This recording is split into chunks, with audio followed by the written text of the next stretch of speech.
job is made very easy by my friends like Mr. Mann, because when somebody approaches him and he has done basically the groundwork, and then I have to draft the will, it becomes much easier. In this particular country, either one can die with will or one can die without will. There is no third option. And that is certain, there is no doubt about that.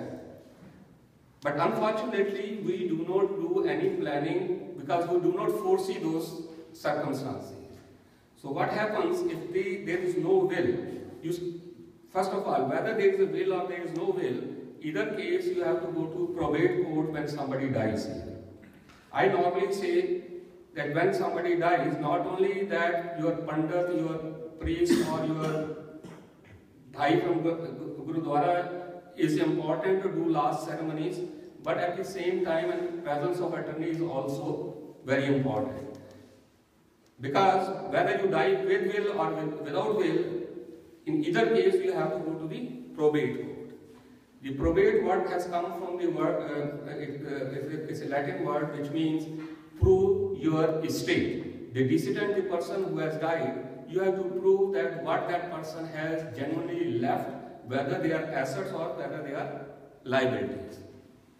The only difference is that if you have a will, it becomes much easier for your heirs, the people you love, and you want something to be given to your loved one in your absence when you are gone from this particular world, it becomes much easier. The possibility of dispute and misunderstandings is less. Secondly, when you have your own will, you can appoint in your will somebody of your own choice to take care of your estate till that estate is distributed as per your will. The person appointed by you to take care of your estate in your absence when in your demise is known as executor. So you appoint the executor of your choice, the person you trust, so that person is to take care. But if you don't have a will, then court will appoint an administrator, and administrators are paid from your estate. So you are saving a lot of money for your heirs if you have a will and you are appointing your own executor of your own choice. Lot of time we immigrants get a problem that we have some assets here in this country and some assets in foreign countries, especially back home in India, we get ancestral property. I'll give you a scenario. Say for example, grandfather has 4 sons. One son came to United States as a student in a young age when he was in his 20s.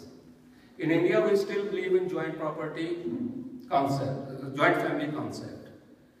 Now, this son who came to United States, say Mr. A, got married to a white American lady here, got his green card through that marriage, and ultimately he has settled down here. He has a couple of children home, and he has no intention of going back because now his roots, his children, everybody is well settled here. Grandfather dies in India.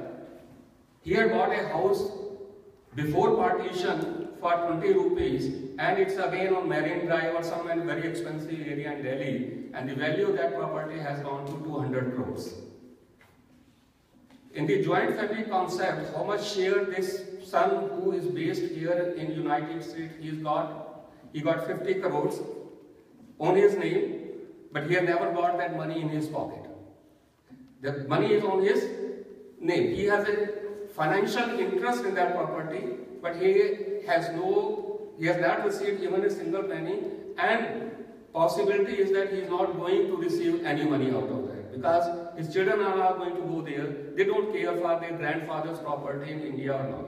First, if their son dies, Mr. A dies here, whether that 50 crore rupees which he has not received but he has an interest in that will fall into his estate here or not. Yes. Yeah. So that falls in his estate. And if he falls in his estate, what about his children? His children have to pay estate duty on that. So you are paying a estate duty on something which you are never going to get.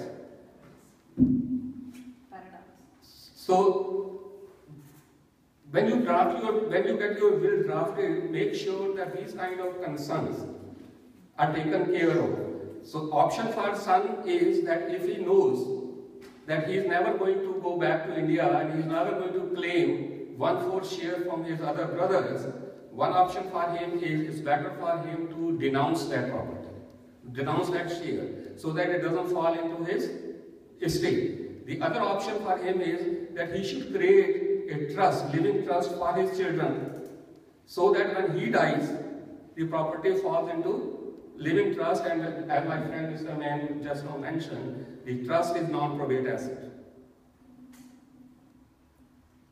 So that way, you are saving at least estate duty on that, and you are protecting interest of your children. Lot of people, they come to me, and when I look into their will, as I said that after person is gone, will is to go probated in the court. The first step is you have to have a letter of administration or letter of executor from the court. Then you have to file an accounting petition in the court. In the accounting petition, you have to mention what property, interest, financial interest, decedent left after his demise. And our Indians are very smart. They don't disclose in that. And they say, who is going to come to know whether my father had a property or share in India or not? But then, the person who is filing the accounting petition is to give an affidavit that I hereby give my affidavit that the decedent, other than what properties and assets I have listed on the schedule, has not left any other property anywhere in the world. So now you, who is filing the accounting petition and signing that affidavit, is committing a perjury. If somebody from your own friends and relatives circle reports, and I'll come to the reporting also. Nowadays, there is a whistleblower clause. So anybody who reports those kind of financial irregularities gets from somewhere from 15% to 30% from the government. So let's say somebody within your own friend circle or in your own relative who is not happy with your treatment reports it that, look here, I know their family, his grandfather and my grandfather, they were birdies and we are neighbors in Delhi. And in his accounting petition, he inherited that property in India, but he has not reported it. So if you are not reporting, you are committing perjury, and if you are reporting, then you are paying estate duty. You have to look into if estate, there is a limit that up to $5,034,000 federal estate duty is, you don't have to pay estate duty. So if you fall in that particular category, it's always better to report. The only problem comes is that even if you report and surrogate court issues an order based upon the will you have, or if you don't have a will, based upon the intensity laws, the surrogate has issued orders how that property should be distributed. Now your property is based in India. Real estate is always governed by the situs rule. Where the real estate is situated, the laws of that particular area, they govern with respect to the real estate. Now you are into another complications, that you did everything right, you went to the surrogate court, and surrogate court has issued orders, has acknowledged that real estate situated in India is part of this particular, it is part of decedent estate. Now the question is how to distribute or dispose of that property which is in India and it's governed by the laws of India. So now what happens? The court issues a letter. When I draft, normally what happens, judges, they simply sign the orders. The orders are drafted by the attorneys.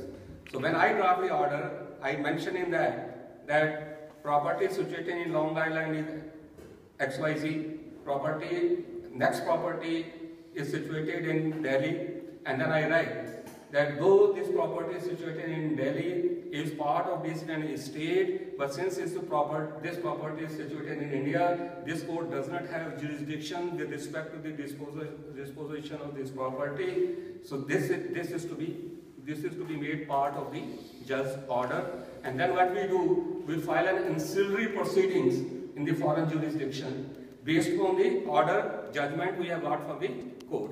Now, as per the principles of comity and natural justice, there's an understanding amongst nations. It's a part of international law. And since I have a LLM degree in international law and I've been dealing all these international issues before starting my own practice, I used to work for, and I work only in the international business law area. So what happens, there's an understanding amongst nations that the judgment given by one nation will be treated in a foreign nation as good as if the judgment was given in that particular country. So out of respect, so it's better for you to get a judgment in a United States court and get that judgment enforced in India than to file for a judgment in India, because as Thomas mentioned very rightly, and especially when it comes to the real estate, the courts in India may take 20-30 years to decide on those issues. So it's very important. Now, in 2012, Government of India did something very good. They passed a law which is known as the Right to Fair Compensation and Transparency Act. So there are 4 or 5 things in this particular act which is very remarkable. Can you repeat what is it? The right to fair compensation. I was speaking fast because he has not given enough time. Okay. The right to fair compensation and transparency in land acquisition, Rehabilitation and Resettlement Bill of 2012. Now this was a bill which became an act by way of ordinance. And if you remember, now UPA government wanted to, NDA government, Modi government wanted to make some modification and the Congress didn't let them do it. But I'm not going to discuss the weak points in the too much. There are few weak points, but major points. Number 1, the act is, as per this act, there will be a real estate regulatory